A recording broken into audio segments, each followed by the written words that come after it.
Kuraş boýunça milli ýygyny toparmadan turgany Wepa Ewliýakuliýew 66 kilogram agram derejesinde üstünlükli çykyş edip 3-nji orun 1-nji medala. Türkmenistanyň guşokly göreş boýunça ýygyny toparynyň turgany Pälwan Gurban Eliýew alys göreşi boýunça 100 kilogram agram derejesinde 3-nji oruna eýläp 1-nji medala munafip bolmagy aýratyn bellerlikdir.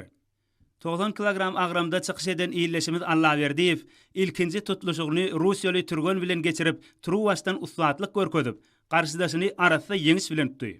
Şeýlelik bilen yarım finala çykmagy hukuk kazanyn Allaberdiýew soňky yarım final duşugyny Moldowiýaly turgan bilen güýçlenýärdi.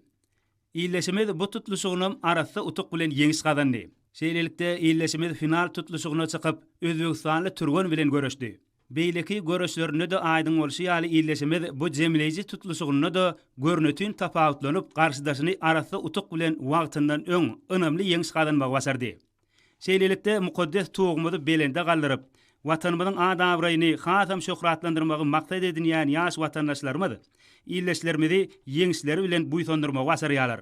Ýylleşlerimizin ýokary bayraklaryna nasip bolmagy arkadaly gahryman serdarymyzyň parasatly ýol başçylygyny ýurdumyzda geçirilýän giňmeçörli işleriň netijesinde ýurdumyz iň ýokary derejeli ýarşylar geçirmek üçin ähli zerur şertleri özüne jemleýän dünýä sportunyň okuluny ösýän merkezi hökmünde halkara giňişliginde uly awraýa eýe bolýanlygyny aýdyňlygy bilen görkezdi.